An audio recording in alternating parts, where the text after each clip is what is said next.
और दोस्तों कैसे हो। आज हम आपके सामने फिर हाजिर हैं एक नया वीडियो लेके।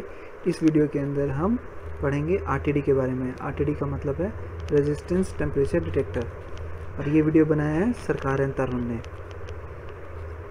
अगर ये वीडियो आपको अच्छा लगता है और आप इससे कुछ सीख पाते हैं तो प्लीज़ इस वीडियो को लाइक कीजिए और मेरे चैनल को सब्सक्राइब कीजिए। तो चलिए हम शुरू करते हैं। एम ऑफ द लेक्चर, इस वीडियो के अंत तक हम ये सभी चीज़ें सीख पाएंगे।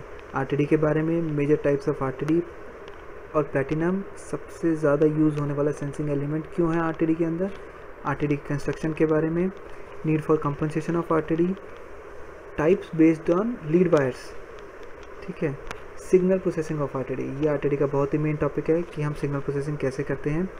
International standards of RTD IEC 60751, यहाँ पे मैंने शॉर्ट में IEC 751 लिखा है, ठीक है।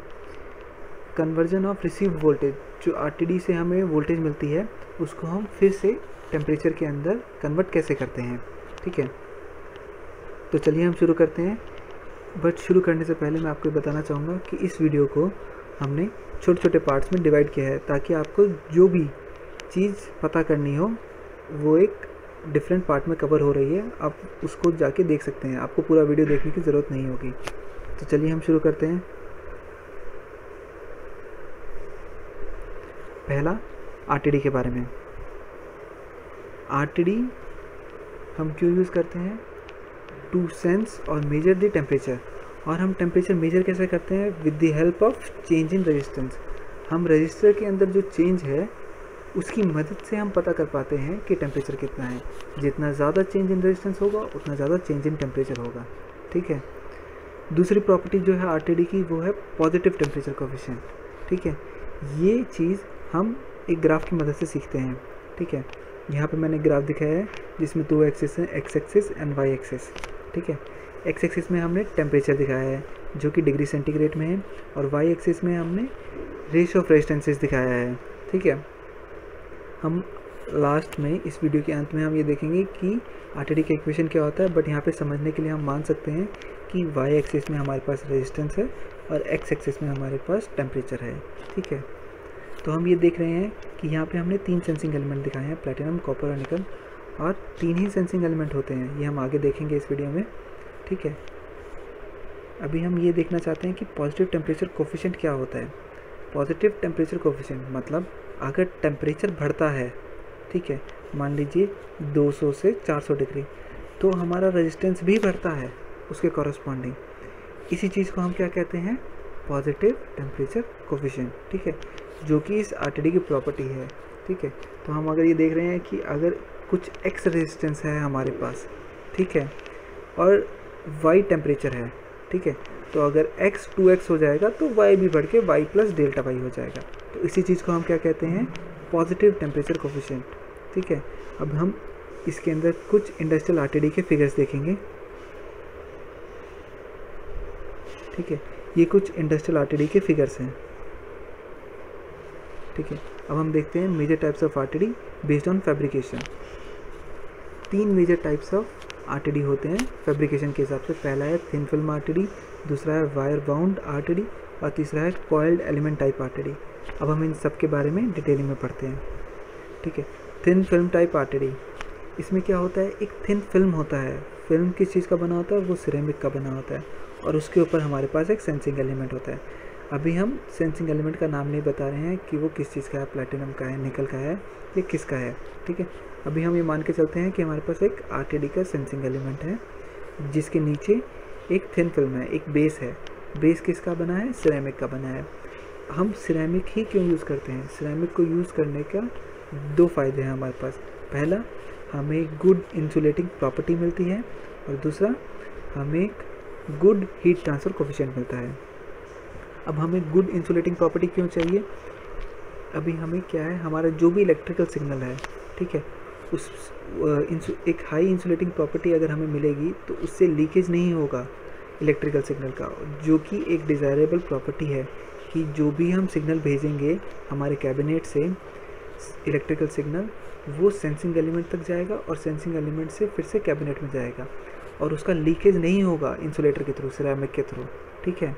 और दूसरा, हमें एक गुड हीट ट्रांसफ़र कोफिशिएंट चाहिए। अगर हम किसी वस्तु के ऊपर या किसी ऑब्जेक्ट के ऊपर इस RTD को रखेंगे टू मेजर द टेम्परेचर, तो हमें एक हाई हीट ट्रांसफ़र कोफिशिएंट चाहिए, जिसका ये मतलब है कि उस ऑब्जेक्ट से हमारे सेंसिंग एलिमेंट तक हीट को ट्रांसफ़र होना है। तो अगर हमारे पास एक अच्छा हीट ट्रांसफ़र एलिमेंट होगा तो बहुत जल्दी हीट ट्रांसफ़र हो जाएगी, ठीक है, और उस हीट को हम इजीली सेंस कर पाएंगे। इसलिए हम सिरामिक मटेरियल यूज़ करते हैं, ठीक है। और थिन फिल्म टाइप RTD में मैं एक बार फिर से एक्सप्लेन करता हूँ, हमारे पास एक बेस होता है थिन फिल्म का और उसके ऊपर एक सेंसिंग एलिमेंट है, ठीक है। हम अब अगली स्लाइड्स की तरफ चलते हैं। दूसरा है वायर वाउंड टाइप RTD। इसके अंदर भी हमारे पास एक सिरेमिक मटेरियल है और उस सिरेमिक मटेरियल के ऊपर हमने एक वायर को लपेटा हुआ है, इसलिए हम इसको कहते हैं वायर वाउंड। वायर को वाउंड किया हुआ है, ठीक है, लपेटा हुआ है, ठीक है, इसलिए इस RTD को हम नाम देते हैं वायर वाउंड टाइप RTD, ठीक है। तीसरा है हमारे पास कॉइल्ड एलिमेंट टाइप RTD। इसके अंदर हमारे पास सेंसिंग एलिमेंट के छोटे छोटे कॉइल्स हैं, ठीक है, और वो एक साथ में हैं, कॉइल्स सब एक एक साथ में रखे हुए हैं। उन कॉइल्स को रखा कहाँ पे हुआ है, पाउडर फॉर्म में सिरामिक मटेरियल है हमारे पास, ठीक है। उस पाउडर फॉर्म को उसके आस पड़ोस में लपेटा गया है और उसके बाहर में एक शीट प्रोवाइड करी गई है, ठीक है। वो शीट SS का भी हो सकता है, ठीक है, हम आगे देखेंगे कि किस किस का शीटिंग मटेरियल है हमारे पास, ठीक है। तो कॉइल्ड एलिमेंट टाइप RTD के अंदर हमारे पास कॉइल्ड है किसका, सेंसिंग एलिमेंट का, ठीक है, और हमारे पास सिरामिक मटेरियल है जो कि पाउडर फॉर्म में है, ठीक है। हम अब आगे चलते हैं। टाइप ऑफ सेंसिंग एलिमेंट, हमारे पास 3 टाइप के सेंसिंग एलिमेंट हैं, कॉपर, निकल एंड प्लेटिनम। इन तीनों में से सबसे ज़्यादा यूज़ होने वाला सेंसिंग एलिमेंट है वो है प्लेटिनम, ठीक है। अब हम नेक्स्ट स्लाइड में चलते हैं और देखते हैं कि प्लेटिनम ही सबसे ज़्यादा यूज़ होने वाला सेंसिंग एलिमेंट क्यों है, ठीक है। तो इसके मैंने यहाँ पे इस स्लाइड के अंदर 4 मेजर रीज़न लिखे हैं कि प्लेटिनम ही सबसे ज़्यादा यूज़ होने वाला सेंसिंग एलिमेंट क्यों है। पहला रीज़न है हाई टेम्परेचर रेंज। अगर हम देखेंगे प्लेटिनम का टेम्परेचर रेंज है -260 degree centigrade to 800 degree centigrade, ठीक है। निकल का है -100 degree centigrade to 260 degree centigrade. Copper का भी -100 degree centigrade to 260 degree centigrade. तो इससे हमें क्या पता चला कि अगर हमें हाई टेम्परेचर या ज़्यादा लो टेम्परेचर पे अगर हमें कोई RTD यूज़ करना है तो वो हम प्लेटिनम ही कर पाएंगे, हम निकल और कॉपर नहीं कर सकते हैं क्योंकि उनका टेम्परेचर रेंज ही नहीं है वो मेज़र करने का, ठीक है। दूसरा मेजर रीज़न है कंपैरेटिवली लीनियर ऑफ प्लेटिनम, ठीक है, with respect to copper and nickel, ठीक है।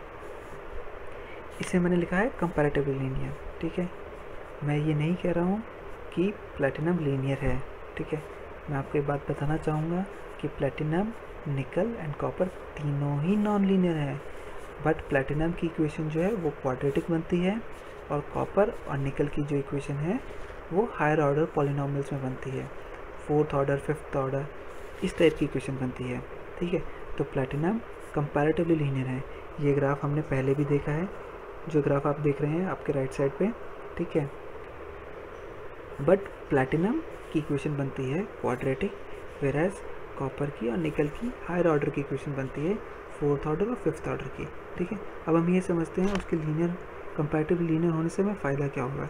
जनरली जब हमारे पास पुराने कंप्यूटर्स थे तो उस टाइम पे जब हम इन्हें सॉल्व करते थे, ठीक है, अगर हमें क्वाड्रेटिक इक्वेशन सॉल्व करनी है, ठीक है, तो उसके 2 रूट्स निकलेंगे, ठीक है, जिसको सॉल्व करने में टाइम भी कम लगेगा, ठीक है।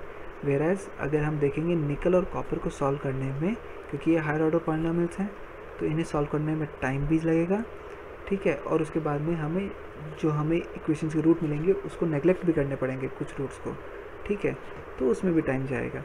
तो पहले जब हमारे पास स्लो कंप्यूटर्स थे तो इट टेक्स टाइम, ठीक है, to compute all this thing, ठीक है। बट अभी फास्ट कंप्यूटर्स के आने की वजह से ये प्रॉपर्टी अब तीनों के लिए सिमिलर ही है, ठीक है। तो अब हम तीसरा मेन चीज़ देखेंगे जो कि है प्लैटिनम के बारे में, हाई रेजिस्टिविटी। प्लैटिनम का रेजिस्टिविटी बहुत हाई है, ये हम समझेंगे with the help of a formula, resistance equal to rho L by A, R equal to rho L by A. ये एक कंडक्टर का फॉर्मूला है, R equal to rho L by, ठीक है। अगर हमें एक हाई रेजिस्टेंस चाहिए तो हमें एक हाई रेजिस्टिविटी भी चाहिए और एक हाई लेंथ भी चाहिए, ठीक है। Platinum is 10 times high resistivity than copper and निकल।